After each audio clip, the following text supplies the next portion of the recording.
Hello and welcome to the Calmcast, a time to feel calm and think clearly. I'm Claire Downham, the Queen of Calm, a transformational life coach. I was a burnt out head teacher who finally made the journey to calm after years of trying, and I want to prevent you from having to do the same. The Calmcast is a series of short explorations, gently guiding you back to your natural state, which is calm and clarity. Just listen like you would listen to music, with an open mind and curiosity. There's nothing else to do. Now let's relax into today's episode. So today's episode comes from a part of a play called A Room with a View, which I went to watch at the Minack Theatre. I used to call it Minack, and actually, apparently, it's called the Minack. And it was just one line from the play. By the way, actually, the Minack Theatre in Cornwall. Do not miss out if you ever come down to Cornwall. It's absolutely beautiful. Where the theatre is actually cut into the cliff at the sea. And the sea is literally, as you're watching the play, the sea is behind where the actors are. So it's absolutely stunning. So the line in the play was something along the lines of, I want you to have your own thoughts, even when you are in my arms.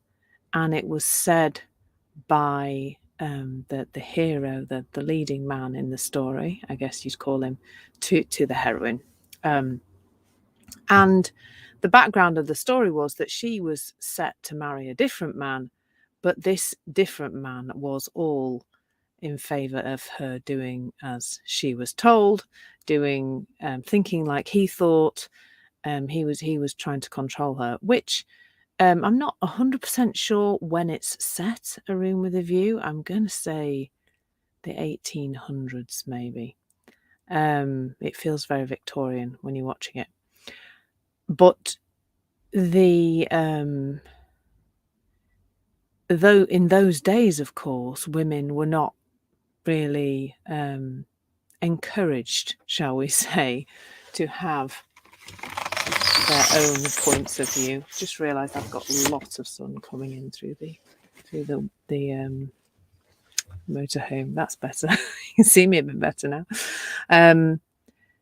In those days, women were not encouraged really to have their own points of view. They obviously didn't have a lot of rights at all. Now the world has really changed, but when I heard that quote, it really struck me. I had a bit of an insight really, because I thought really about how much of the time I spend wishing that other people thought and therefore behaved as I would like them to. Now, the main person who gets the brunt of this is my fiancé, Bruce, because he's the person I spend the most time with. But it's also other people in my life, particularly those close to me, my children, my mother, my fiancé's ex, and all the things that come with that, and their child.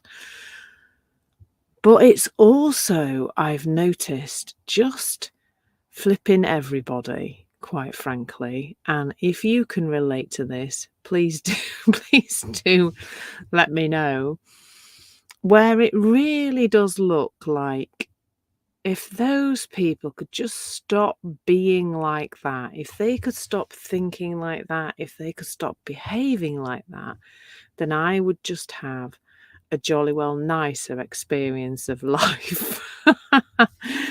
And it comes out in me in I guess a little bit of ranting and moaning, not necessarily to the person concerned, but to myself. And that feels pretty rubbish. It does sometimes with Bruce in particular, because he's here all the time, or with me a lot of the time. With him, it is trying to get him to behave the way I want him to behave, to act in a way that I think is okay, and those kind of things.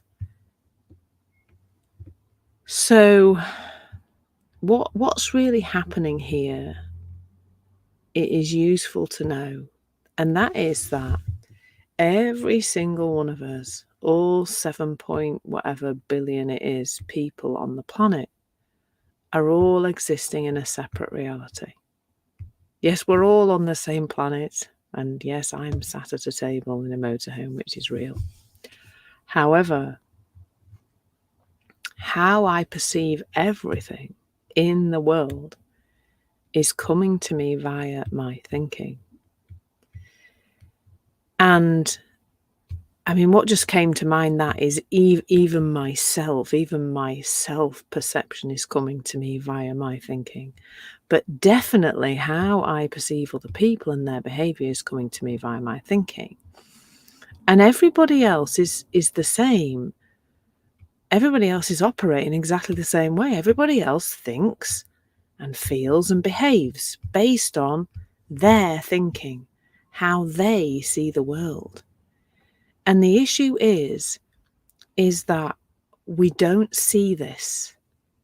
We see that other people are wrong, doing it wrong, being wrong, behaving wrong, thinking wrong, and that we're right. But the reason we think we're right is because of the way we think, which is all made up. I mean, all of that separate reality thinking is created via our experiences in life, little bits here and there, right from the moment we become aware, right from the moment we start to experience life and learn from other people, not consciously learn, but unconsciously learn from other people. We see this reality that we see through our thinking. It's not real, it's reality to us. So every single one of us is learning all these bits and bobs as we go through life, from our parents, from the adults around us, from teachers, from other people, from our peers, from the news, from social media. Ooh, far too much these days. And then at the end of the day, you have me, a middle-aged woman, with a collection of things I believe to be true. And 7.4 billion, approximately, other people who all have their idea of what is true and right. And those things differ.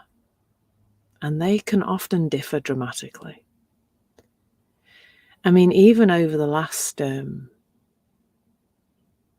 week or so, since the Queen of England died, I have seen such opposing views and anger pointed towards some people from other people, even over something as sad as just a woman dying who has, there's no doubt, served this country for a very long time.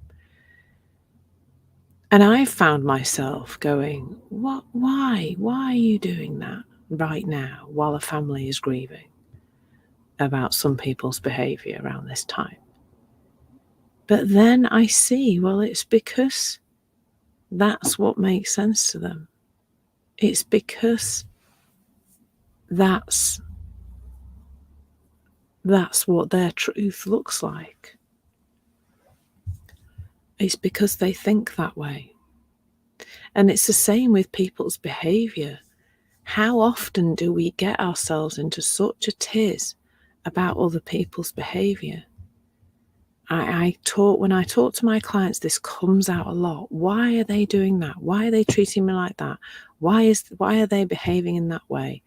Etc., etc. And all that creates really is a head full of questions that you can't answer other than through your own thinking. So I can get really easily into a story of, look at this ridiculous behaviour. Oh, why are they behaving that way? And then I will create a story of why they're behaving that way. Oh, it's because they think this and they think that and they think the other. I did one yesterday and I can't even remember what it's about, but I do it all the time. We all do it all the time. And the truth is, we don't know why other people are behaving the way they're behaving. Other than it's because the way their thinking and the thought that looks to be true to them in the moment. Because, of course, we don't always all believe our thinking, do we? Or we might do something based on our thinking, and then a little while later we kind of go, oh, my thinking's changed already because I've seen something different. I mean, like when I heard that quote at the Minack Theatre, that made me reflect on some of the thinking that I believed, and maybe I don't believe it quite so strongly anymore. And that's all it takes, really. It just takes seeing it differently. Like, I know when you're feeling stressed and there's a lot going on, it can look like there's a lot more to do in order to manage that, in order to experience that less. But what if it was just about seeing it differently? Well, it turns out it is. Isn't that magical? that once we start to see that other people are doing the best they can with the thinking that looks true to them, and that's the end of that discussion. But when I say discussion, obviously the discussion mostly happens inside my head and inside yours. But that's the end of it. We don't need to talk about it or think about it anymore. It's just the way it is. It's just the truth. Other people think differently to us and therefore behave differently to us. That's that. So as you navigate through life today, with other people, no doubt, being part of that, I encourage you to consider this and be curious about that and about how much stress is being created by you not accepting people just as they are. Lots of love. Thank you so much for listening. There's nothing to do now but bring some awareness to how this is working out in your life. Listen regularly to experience longer and longer periods of calm. This has been the Calmcast with Claire Downham, Queen of Calm. Take care and keep listening.